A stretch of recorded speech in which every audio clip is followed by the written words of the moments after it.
Hello everyone, welcome to basic institute for engineers. Previous lecture में हम लोग देख रहे थे parallel operation of single phase transformer. उसमें दो कंडीशंस हम लोगों ने देख लिया था, है ना। दो कंडीशन में क्या था, पहला कंडीशन था correct polarity and the second condition क्या था, वोल्टेज रेशियोज क्या होने चाहिए, सेम होने चाहिए। अब इस लेक्चर में अपन बात करेंगे थर्ड एंड फोर्थ की, है ना। उससे पहले देखो, two transformers in parallel. Third और फोर्थ पॉइंट जो बेटा है बहुत ही इंपॉर्टेंट है, क्योंकि जितने एक एक मार्क्स के क्वेश्चन जो बनते कंपोज होते हैं उससे आते ही आते क्वेश्चन। अगर पैरेलल ऑपरेशन से क्वेश्चन पूछा गया तो थर्ड पॉइंट बहुत ही ज्यादा इंपॉर्टेंट है, ठीक है। टू ट्रांसफार्मर इन पैरेलल देख रहे हैं।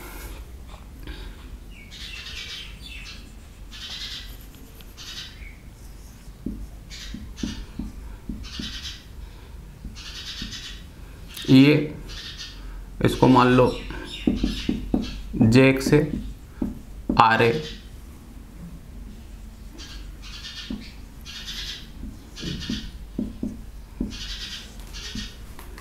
ये आपका EB, JXB, RB, है ना। ट्रांसफार्मर का इक्विवेलेंट सर्किट याद होगा, है ना। Induced EMF, resistance reactance equivalent and then आपका टर्मिनल वोल्टेज V, है ना, वही सेम है।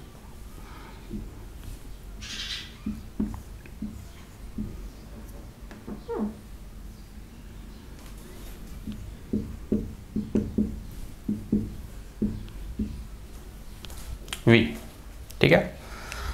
इन दोनों का वैल्यू अगर सेम हुआ, अगर E इक्वल टू EB है, E इक्वल टू EB, ध्यान से समझे, AC है बेटा, है ना, ये AC है, फेज भी सेम, तभी करंट जीरो होगा, है ना। तो अगर हम सर्कुलेटिंग करंट IC की वैल्यू लिखें तो IC क्या लिखोगे, ये minus EB upon ZA plus ZB, ये होगा सर्कुलेटिंग करंट आपका।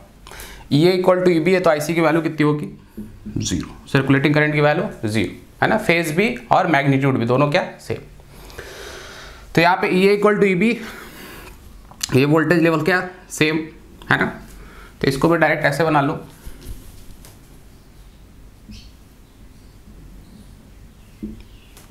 ये ZA,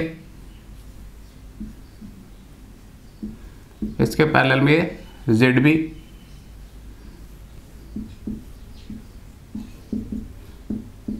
और ये लोड। इसको कनेक्ट करना चाहते हो तो एक सिंगल वोल्टेज सोर्स से कनेक्ट कर सकते हो, क्योंकि दोनों वोल्टेज क्या है, सेम है। तो ये दोनों आपस में पैरेलल में हो गए बस, और वो लोड हो गया, ठीक है। करंट, लोड का करंट IL, ये करंट IA, ये करंट IB, यहां भी बना सकते हो IL, IB, IA, ठीक है। अब देखो यहाँ पे फ्रॉम करंट डिवीजन रूल लगा लो डायरेक्ट। करंट डिवीजन रूल, अगर मैं IA लिखूं तो IA इज इक्वल टू क्या लिखूंगा, IL इंटू अपोजिट ब्रांच का लेते हो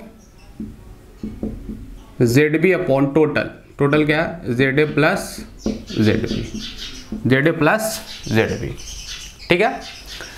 वोल्टेज से मल्टीप्लाई कर दोनों साइड, V से इधर भी मल्टीप्लाई कर दे तो V इंटू आई क्या हो जाएगा, KVA rating of transformer A equal to ZB upon ZA plus ZB into SA। ये हो गया लोड वाला, लोड का डिमांड कितना है,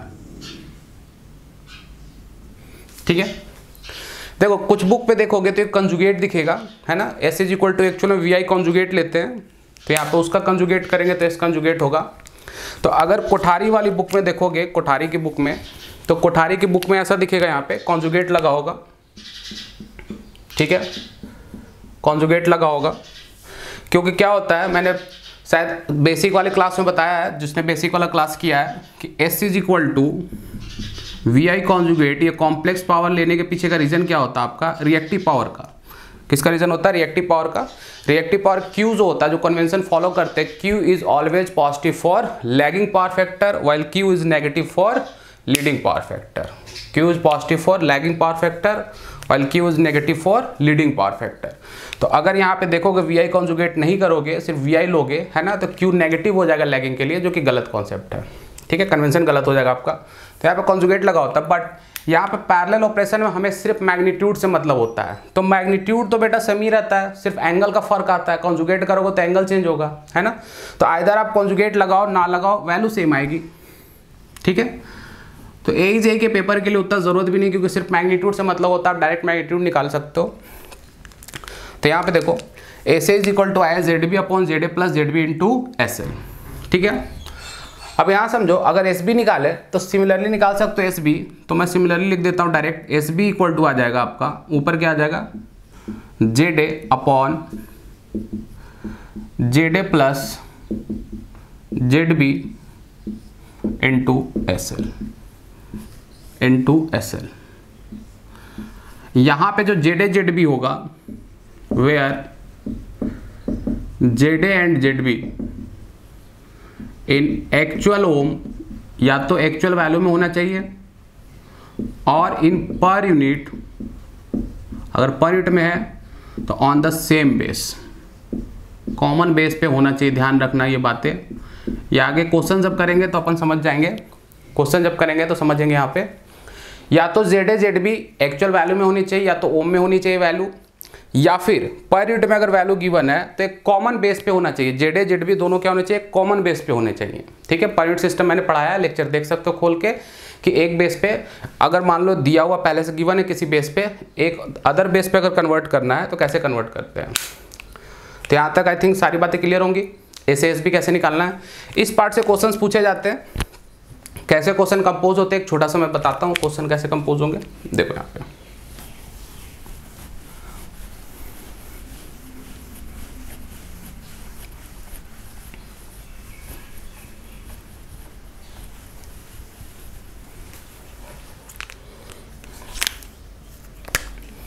एक क्वेश्चन लिखो, अगर मैं 150 kVA single phase transformer are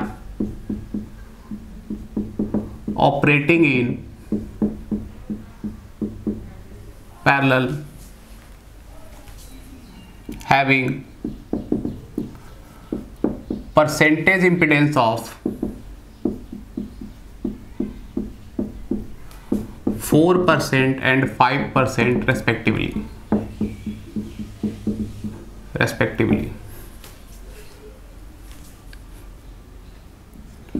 How will they share a load of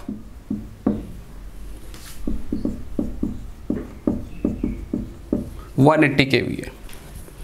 कितने लोड की बात करा, 180 kVA। ध्यान से समझना इस क्वेश्चन को। 150 kVA single phase transformer are operating in parallel having percentage impedance of 4% and 5% respectively, दोनों का गिवन है। ठीक है, तो ये 4% एंड 5% दोनों सेम बेस पे, ये क्यों, क्योंकि देखो दोनों का रेटिंग सेम है, दोनों 150 kVA का है। बेस याद होगा जेड बेस क्या आया था, वोल्टेज का स्क्वायर अपॉन वोल्ट एम्पियर, है ना। पर यूनिट सिस्टम वाला देख सकते हो लेक्चर खोल के, voltage square upon volt ampere. तो देखो यहाँ पे वोल्ट एम्पियर रेटिंग क्या है, सेम है, वोल्टेज तो सेम ही होगा, पैरेलल में ऑपरेट हो रहा है, वोल्टेज भी सेम, दोनों सेम है, तो दोनों का बेस क्या हो गया, सेम हो गया। अगर ये दोनों ट्रांसफॉर्म अलग अलग रेटिंग का लिखता तो उसका ये वोल्ट एम्पियर रेटिंग अलग अलग हो जाता, फिर एक कॉमन बेस पे कन्वर्ट करते हैं ना, उस टाइप का भी क्वेश्चन करवाऊंगा। अभी यहाँ पे कन्वर्जन की जरूरत नहीं है, दोनों सेम बेस पे ही है। ठीक है, इसलिए क्वेश्चन पूछा है कि कितना लोड शेयर कराना है, 180 kVA, तो कौन कितना कितना लोड शेयर करेगा। तो अगर मैं ए से निकालूं पहले वाले का, क्या लिखोगे, 4%, दूसरा कितना दिया हो 5%, यानी ZA की वैल्यू कितनी है 0.04, ZB की वैल्यू कितनी गिवन है 0.05 पर मिनट। तो यहाँ निकाल लो, ऐसे निकालोगे, ऐसे की वैल्यू क्या लिखोगे, ZB 0.04 upon 0.04 plus 0.05 into SL कितना दिया हो 180, तो आपके पास आ जाएगा 5/9 इंटू 180, ये हो जाएगा 100 kVA, ये हो जाएगा 100 kVA। इजीली निकाल सकते हो, देख सकते हो यहाँ से, कैलकुलेशन बहुत इजी है। ठीक है। सेकेंड जो ट्रांसफॉर्मर का है, या तो आप वहां पे ये फॉर्मूला यूज कर लो ZA/ZA + ZB, या फिर डायरेक्ट जो टोटल लोड है उसमें से जितना पहले वाला ट्रांसफॉर्मर शेयर कर रहा उसको अगर हम माइनस कर लें तो जो दूसरा वाला उसका निकल जाएगा। तो अगर मैं SB लिखूं तो SB ऐसे भी लिख सकते हो, SL - SA। SL कितना 180 है, ये कितना दिया हुआ 100, कितना आ गया 80 kVA। इस फॉर्मूला से भी यूज करोगे बेटा तो सेम ही आंसर आएगा, ठीक है, रिजल्ट चेंज नहीं होगा। SB कितना निकल जाएगा, SL - SA कितना आ जाएगा 80 kVA। मतलब पहला कितना 100 kVA, दूसरा कितना 80 kVA। अब यहाँ समझो दोनों की रेटिंग कितनी है 150 kVA, ठीक है। अभी जब इसको 180 kVA का लोड दिए हमने तो पहला वाला ट्रांसफॉर्मर शेयर करा 100 kVA, दूसरा वाला 80 kVA। मतलब ये क्या हो रहा है, ओवर यूटिलाइज्ड। भाई ये ज़्यादा शेयर कर रहा है जबकि दोनों की रेटिंग सेम है, ये क्या है अंडर यूटिलाइज। होना क्या चाहिए था कायदे से बताओ, 180 kVA का लोड है, दोनों की रेटिंग सेम है, 150 kVA का दो ट्रांसफॉर्मर है, तो दोनों को अगर मैं पैरेलल में लगाता तो 180 kVA का लोड देने के बाद पहला ट्रांसफॉर्मर 90, दूसरा भी क्या होना चाहिए था 90, है ना। तब परसेंटेज यूटिलाइजेशन क्या होता, सेम होता। यूटिलाइजेशन की बात कर रहे हैं, एक है 80 kVA, दूसरा 100 kVA। ये पार्ट क्लियर होगा शायद। इसी में अगर एक क्वेश्चन और करें 270 kVA के लिए, देखें कितना के लिए 270 kVA के लिए। तो 270 kVA के लिए अगर देखोगे तो चेंज क्या होगा, यहाँ पे देखो, यहाँ पे क्या आ जाएगा इनटू 270, कितना आ जाएगा 270, तो ये हो जाएगा आपका 150 kVA। इसमें माइनस कर दोगे 270 माइनस 150, ये कितना हो जाएगा 120। कैलकुलेट कर सकते हो। अब ध्यान से देखो बेटा, यहाँ पे दोनों की रेटिंग की मैक्सिमम रेटिंग कितनी है 150, लोड कितना दिया इसको 270। जब ये 270 kVA लोड शेयर कर रहा है तो पहला वाला ट्रांसफॉर्मर फुल लोड पे ऑपरेट हो रहा है, देखो मैक्सिमम लोडिंग पे चला गया, ये जो भी इसकी मैक्सिमम रेटेड kVA थी वहां पे पहुंच गया 150 kVA। बट जो दूसरा वाला सेकेंड वाला ट्रांसफॉर्मर है ये अभी भी कितना है 120 kVA, अभी कितना और शेयर कर सकता है 30 kVA, तभी तो 150 मैक्सिमम रेटिंग तक जाएगा। लेकिन पहला वाला कहाँ पहुंच गया अपना मैक्सिमम रेटिंग तक। कहने का मतलब कि अगर 270 kVA से 1 kVA का भी लोड अगर बढ़ाओगे तो ये पहला वाला जो ट्रांसफॉर्मर है ये ओवरलोड होना शुरू हो जाएगा। देखो दोनों की रेटिंग कितनी है 150, तो सर दोनों की 150 है तो अगर हम कंबाइन कर देते दोनों को लगा देते तो 300 kVA लोड शेयर करना चाहिए, सही बात है। बट यहाँ पे क्या है, अगर 300 kVA का लोड दोगे तो ये जो पहला वाला ट्रांसफॉर्मर है ये ओवरलोड हो जाएगा, दूसरा वाला ट्रांसफॉर्मर में भी अंडरलोडेड ही रहेगा। तो इसमें कारण क्या है, कारण ये है कि इसके जो परसेंटेज इंपिडेंसेस हैं, परसेंटेज इंपिडेंसेस जो गिवन है ये सेम नहीं है। अगर परसेंटेज इंपिडेंसेस अपने अपने बेस पे अगर सेम होते तो ये जो लोड शेयर करता प्रोपोर्शन में लोड शेयर करता। देखो यहाँ पे परसेंटेज इंपिडेंस इसका 4 है, इसका कितना है 5%। तो जिसका परसेंटेज इंपिडेंस कम, देखो जरा वो लोड ज़्यादा शेयर कर रहा, जिसका परसेंटेज इंपिडेंस ज़्यादा वो लोड क्या कर रहा कम शेयर कर रहा, है ना। तो अगर परसेंटेज इंपिडेंस से दो ट्रांसफॉर्मर जो पैरेलल में ऑपरेट कर रहे हैं अगर उसके परसेंटेज इंपिडेंस सेम है तब जो लोड शेयर होगा वो प्रोपोर्शन में लोड शेयर होगा। कहने का मतलब अगर यहाँ पे मैं 300 kVA लिखता तो यहाँ पे जो लोड निकालते अगर दोनों का सेम होता तो कितना आता ये 150, ये भी कितना आता 150। मतलब देखो अगर ये 4% है ये भी 4% कर दूं, या ये 5% है इसको भी 5%, ये भी 5% अगर होता तो ऐसा कुछ कर लो, ये 4% है इसको भी 4% कर दो,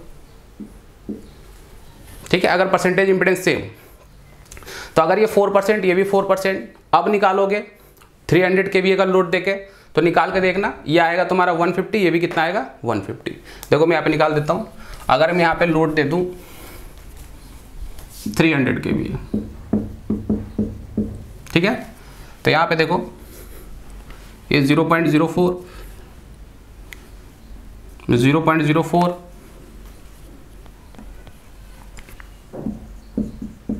ये दोगे 300, ये आ जाएगा 150।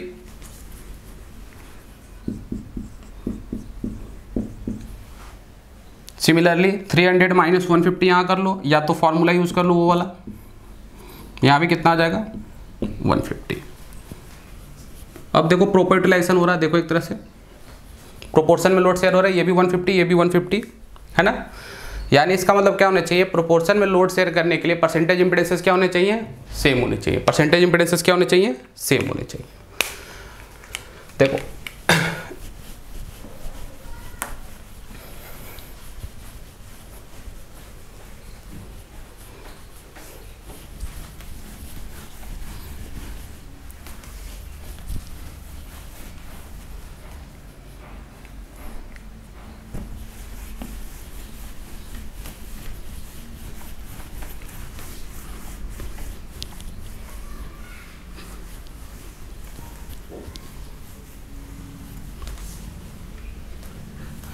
देखो यहां समझो जरा,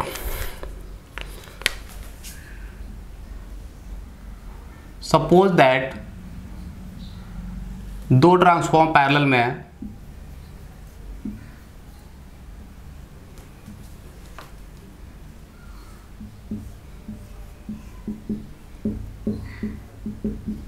ठीक है। पहले वाले ट्रांसफॉर्मर की जो रेटिंग है ये मान लो 20 kVA, दूसरे वाले ट्रांसफॉर्मर की रेटिंग है सपोज दैट 10 kVA।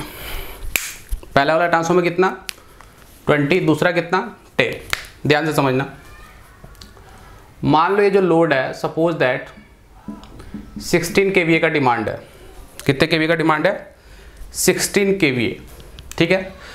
अगर ये 50-50% लोड को शेयर करे, ध्यान से समझना बेटा, देखो ये 20-20 अगर होता तब 50-50% शेयर करता तब तो कोई दिक्कत नहीं थी।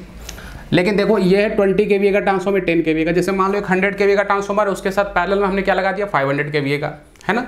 तो समझना याद जरा ध्यान से, ये 20 kVA मान लो 16 kVA दिया तो ये 8 kVA शेयर किया, दूसरा भी 8 kVA, टोटल कितना हो गया 16 kVA। ये देखो कितना यूटिलाइज हुआ है, 10 का अगर 8 निकाले तो कितना परसेंट हो गया 80% यूटिलाइज हुआ है। 8 अगर देखें 20 का तो कितना परसेंट होगा 40%। 40%। अगर इस लोड को और बढ़ा दे 20 kVA या 20 kVA से और पहले भी देखना, मान लो इसको रख लो 18 kVA। 18 kVA देखोगे तो मान लो ये सपोज दैट 9 kVA और ये 9 kVA, ये कितना यूटिलाइज हो रहा सर 90%। 10 का 9 कितना होगा 90%, 20 का 9 कितना होगा 45%। तो ये एक्चुअल में हो क्या रहा, ये अंडर यूटिलाइज्ड है, ये अंडर यूटिलाइज्ड, और ये क्या हो रहा ओवर यूटिलाइज। ओवर यूटिलाइज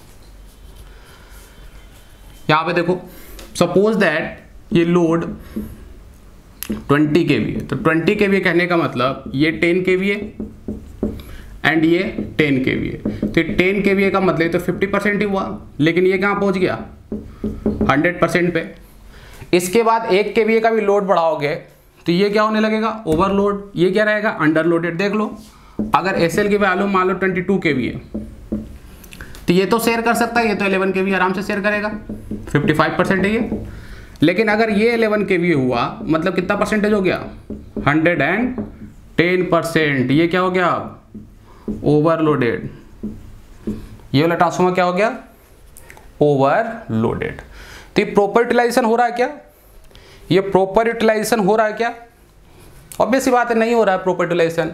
तो प्रॉपर यूटिलाइजेशन कैसा होगा जरा ध्यान से समझो। प्रॉपर यूटिलाइजेशन के लिए देखो बताता हूं मैं,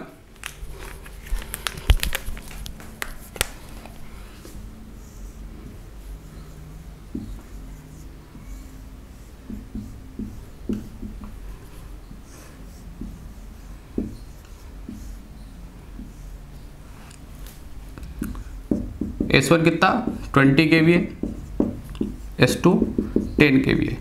पिछले वाले में अगर देखें तो बिना ओवरलोड हुए मैक्सिमम कितना शेयर कर सकता है 20, क्योंकि 20 के समय ये कहाँ पे पहुंच जाएगा मैक्सिमम पे अपना 10 kVA पे। तो अगर हम इसको ना भी लगाते तो ये अकेले 20 kVA शेयर कर लेता।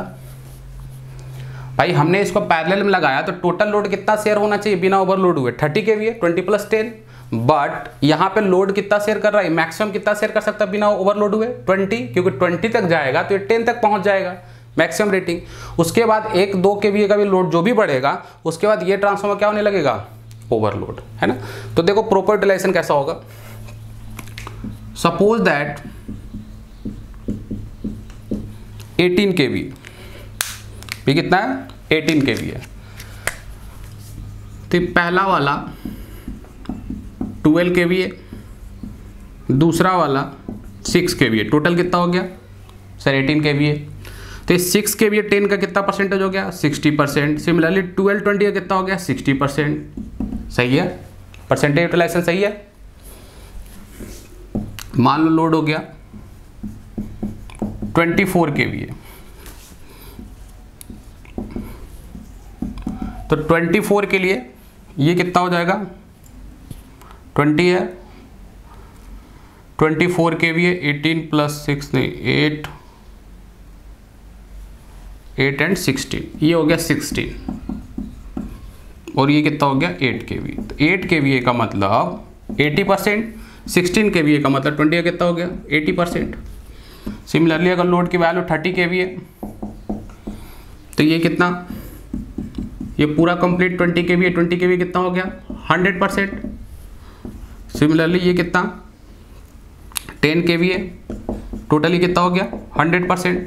अब देखो परसेंटेज यूटिलाइजेशन, अब देखो परसेंटेज यूटिलाइजेशन सही है भाई। टोटल लोड बिना ओवरलोड हुए कितना शेयर कर रहा है, 30 kVA। कितना शेयर कर रहा है, 30 kVA। इसके लिए होना क्या चाहिए, इसके लिए होना क्या चाहिए, ध्यान से समझो। यहाँ पे देखो SA एंड SB, SA की जगह S1 लिख दे रहा हूं, ध्यान से समझना। SA की जगह S1 है ना अपॉन S2, या SA अपॉन SB भी लिख सकते हो, कोई दिक्कत नहीं है। निकाला था आपने क्या, ZB अपॉन समथिंग निकाले थे, जो उसको डिवाइड करोगे तो कैंसिल आउट हो जाएगा, बचा है क्या यहाँ पे।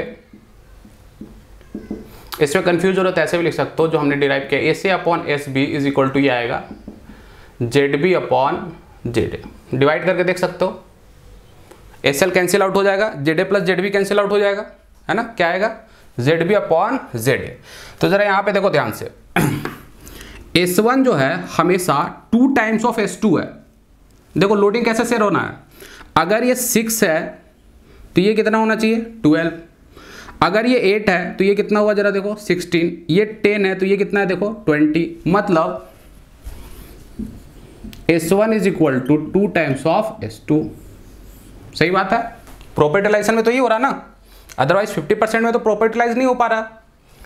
तो S1 is equal to 2 times of S2। इसका मतलब S1/S2 इज इक्वल टू क्या 2, S1/S2 इक्वल टू 2, और S1/S2 क्या है Z2/Z1। तो बोल सकते हो Z2/Z1 इज इक्वल टू 2, मतलब Z2 इज इक्वल टू कितना हो जाएगा 2Z1। Z2 is equal to क्या हो जाएगा 2Z1। अगर मैं यहां से देखूं तो यहां से क्या दिखेगा हमें, S inversely proportional to their impedance, inversely proportional to their impedance. चलो ध्यान से समझो, रेटिंग किसकी आई है, पहले वाले की। रेटिंग कम किसकी है, दूसरे वाले की। ये 10 kVA है, ये कितना 20 kVA। तो जरा ध्यान से देखो, इंपीडेंस को देखो जरा, Z2 क्या है 2 टाइम्स ऑफ Z1, Z2 क्या है 2 टाइम्स ऑफ Z1। मतलब इंपीडेंस की वैल्यू की अगर बात करें तो Z2 क्या होगा, ये हाइयर, Z1 क्या कम। थर्ड पॉइंट जो है इसी के ऊपर है, थर्ड पॉइंट को ध्यान से समझना। थर्ड पॉइंट क्या है, the equivalent leakage impedance, the equivalent leakage impedance लिख दूंगा मैं, should be inversely proportional to their kVA rating. सही बात है, केवीए रेटिंग के क्या इनवर्सली प्रोपोर्शनल। इनवर्सली प्रोपोर्शनल बात समझ में आ रही है, उल्टा हो गया तब प्रोपोर्शन में लोड शेयर हो जाएगा। अगर इंपिडेंसेस ऐसे हों Z2 is equal to 2 times of Z1 तो ये क्या हो जाएगा प्रोपोर्शन में लोड शेयर हो जाएगा। या फिर अगर परसेंटेज इंपिडेंसेस हो तो अपने अपने रेटिंग पे क्या हो, सेम हो, अपने अपने रेटिंग पे क्या हो, सेम हो। ठीक है, मतलब कहने का मतलब क्या बोल रहा हूं, देखो मैं लिख देता हूं थर्ड पॉइंट बहुत इंपॉर्टेंट है, उस पार्ट से हम लोग सवाल भी करेंगे, क्वेश्चन करेंगे आगे।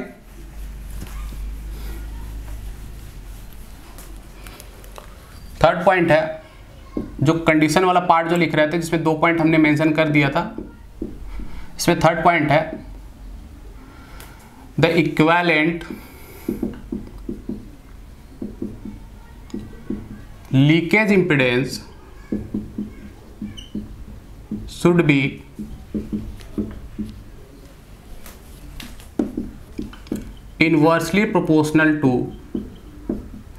inversely proportional to their KVA ratings। और या तो ऐसे कर सकते हो, for proportionate load sharing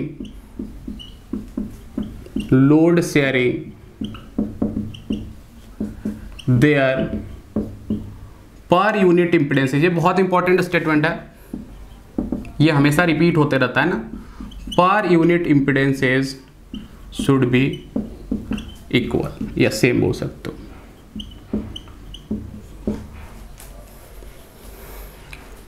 देखो मैंने क्या बताया यहाँ पे, जो भी इक्विवेलेंट लीकेज इम्पिडेंस होगा वो कैसा होना चाहिए, should be inversely proportional to their kVA rating. देखो जैसे इसकी रेटिंग कितनी थी 20, ये रेटिंग कितना था 10, है ना, तो ये जो इंपिडेंस हुआ जस्ट इसका इनवर्स, यहां से देख भी रहा था, है ना, Z2 इज इक्वल टू क्या होना चाहिए 2 इंटू Z1, तो प्रोपोर्शन में लोड शेयर हो जाएगा।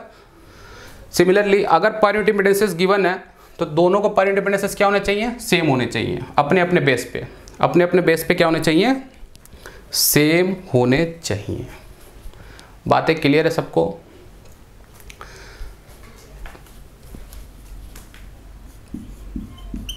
Proportionate load sharing,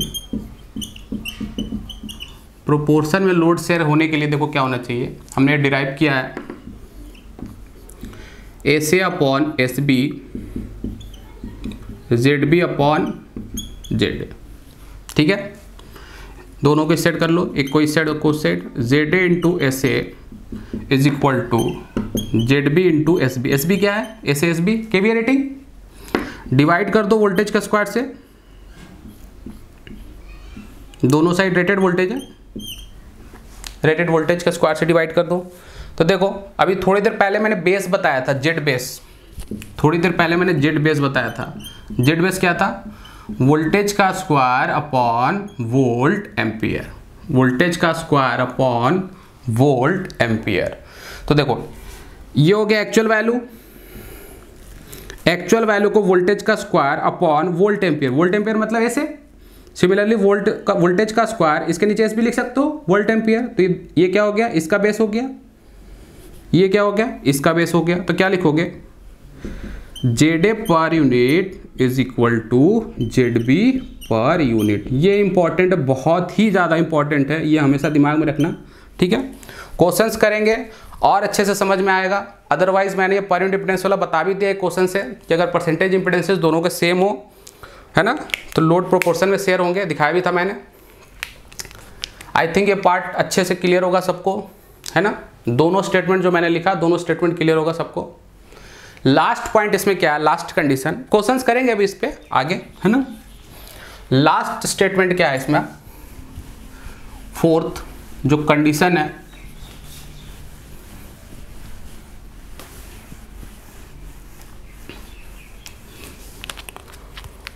fourth and the last condition is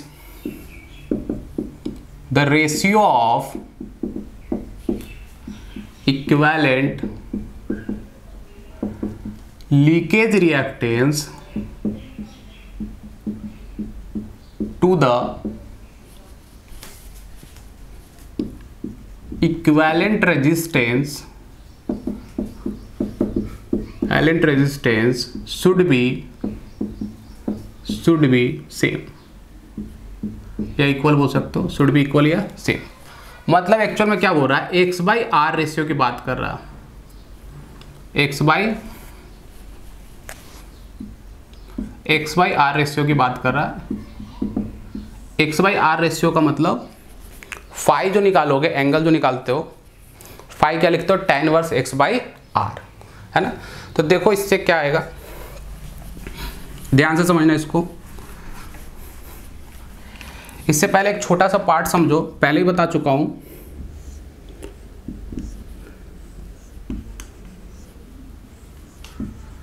ये पार्ट पहले ही बता चुका हूं।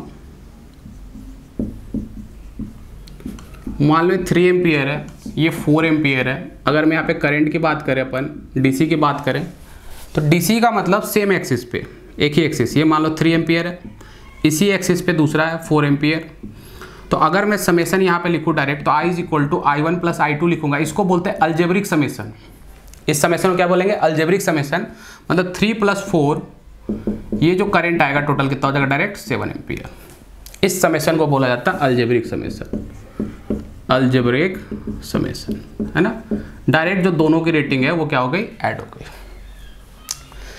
अब देखो, अगर इसी को मैं एसी के लिए देखें अपन,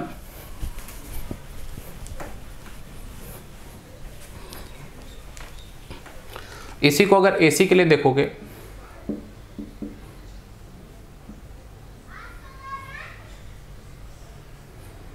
ये मान लो रजिस्टर में 3 एम्पियर, इसमें 4 एम्पियर, यहाँ करंट पूछ रहा। तो अभी दोनों एक एक्सिस पे नहीं है, मान लो ये वोल्टेज वाला एक्सिस है, तो रजिस्टर का करंट सेम फेज में 3 एम्पियर, इंडक्टर का 90 डिग्री पीछे होता है 4 एम्पियर। अब जो समेसन लोगे, एक एक्सिस पे तो है नहीं, तो ये जो समेसन आएगा, जो रिजल्टेंट निकालोगे, ये होगा इसका फेजर समेसन या वेक्टर समेसन बोल सकते हो। तो आई रिजल्टेंट जो लिखोगे √3² प्लस 4², कितना आएगा, 5 एम्पियर। वैल्यू कितनी आएगी, 5 एम्पियर। तो यहां से ये पता चलता है कि अल्जेब्रिक समेसन मतलब दोनों को डायरेक्ट ऐड कर दो।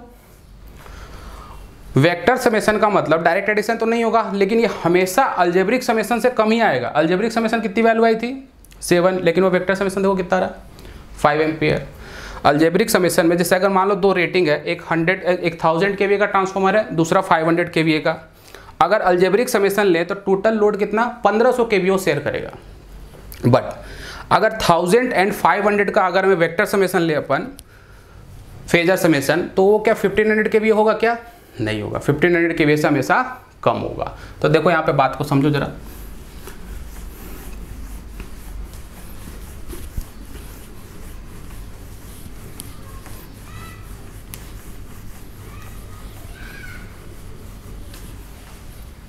देखो केस 1, यहाँ पे मैं लिख रहा हूँ XA/RA is equal to XB/RB, यानी tan inverse X/RA is equal to tan inverse XB/RB। तुम बोल सकते हो दोनों का एंगल फाई इक्वल टू क्या, 5B, phi equal to 5B। Complete phasor नहीं बनाऊंगा, सिंपल बस समझाने के हिसाब से। मान लो वोल्टेज है V टर्मिनल वोल्टेज, तो जो एक पहले वाले ट्रांसफार्मर का जो करंट होगा IA, ये IA, ये कितना एंगल, 5 एंगल नीचे, ठीक है। दूसरे वाले ट्रांसफार्मर का भी जो एंगल है फाई इक्वल टू 5B है, मतलब यही एंगल कितना है, 5B। तो दूसरा वाला भी जो करंट आएगा दैट इज IB भी क्या होगा, सेम एक्सिस पे होगा।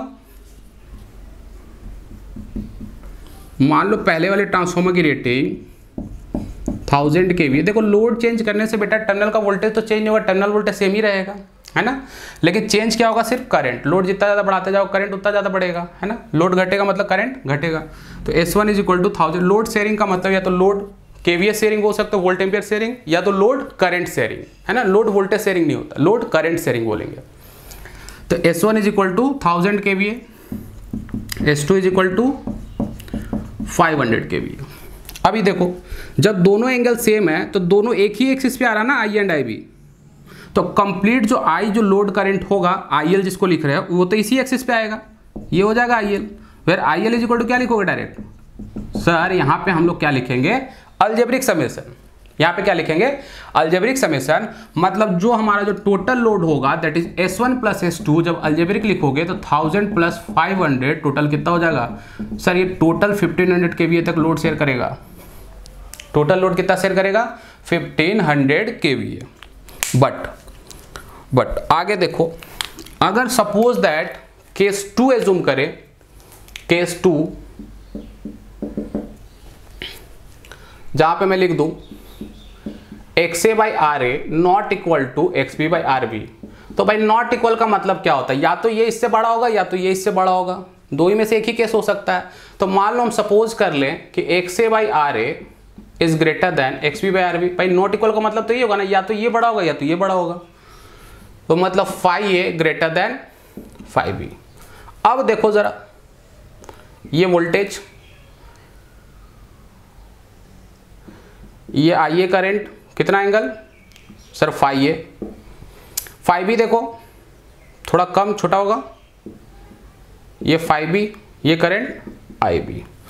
अब जो लोड करंट होगा क्या अलजेब्रिक समेशन होगा सर? नहीं होगा। क्यों नहीं होगा सर? दोनों एक एक्सिस पे तो है ही नहीं, दोनों एक एक्सिस पे होता तो अलजेब्रिक समेशन हो जाता। अब जो समेशन होगा IA प्लस IB ऐसे कुछ लोगे, ये इसके पैरेलल ये इसके पैरेलल, ये होगा IL और ये होगा एंगल phi, ये load power factor angle phi। तो देखो यहां पे अगर देखें IL इसी एक्सिस पे था तो phi L भी यही था, दोनों सेम पावर फैक्टर, तो दोनों ट्रांसफॉर्मर सेम पावर फैक्टर पर ऑपरेट करते हैं। इस केस में दोनों transformer same power factor operate करेगा क्या? नहीं।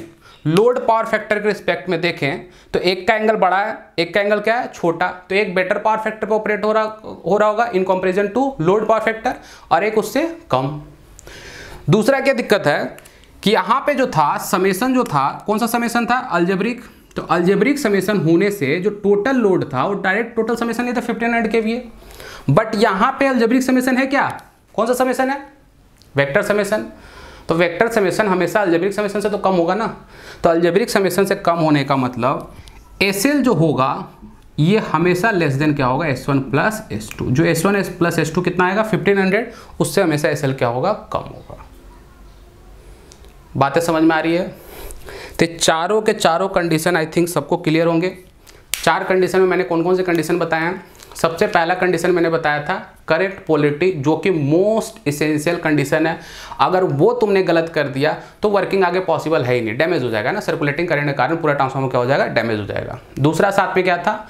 वोल्टेज रेशियो या वोल्टेज रेटिंग भी सेम होने चाहिए। सही बात है, वोल्टेज रेटिंग सेम होगा तभी सर्कुलेटिंग करंट की वैल्यू क्या होगी? 0। बट स्लाइट डिफरेंस थोड़ा सा चलता है जो हम लोग अनअवॉइडेबल है, जिसको अवॉइड नहीं कर सकते हैं ना। तो कुछ ना कुछ सर्कुलेटिंग करंट फ्लो होता है जिसके कारण तुम्हारा कॉपर लॉसेस कंटिन्यू होते रहते हैं। ठीक है। थर्ड और फोर्थ पॉइंट बहुत ही इंपॉर्टेंट है। थर्ड पॉइंट मैंने क्या बताया? जो भी इक्विवेलेंट लीकेज इंपीडेंस होगा क्या होगा? Should be inversely proportional to their kVA rating. ठीक है। या फिर प्रोपोर्शन में लोड शेयर करने के लिए परसेंटेज इंपीडेंसेस अपने अपने बेस पे क्या होने चाहिए? सेम होने चाहिए। अपने अपने बेस पे सेम होने चाहिए। मतलब एक ट्रांसफार्मर का अगर 4% है तो दूसरे वाले ट्रांसफार्मर का क्या होना चाहिए? 4%, अपने अपने बेस पे। बातें क्लियर है? And the last point, the ratio of equivalent leakage reactance, the ratio of equivalent leakage reactance to the equivalent resistance should be same, should be same. तो ये मैंने बताया यहाँ पे क्या दिक्कत आ रही थी अगर सेम नहीं होता। ठीक है। तो पैरेलल ऑपरेशन का आई थिंक सारा चारों के चारों कंडीशन आप लोग को अच्छे से क्लियर होगा।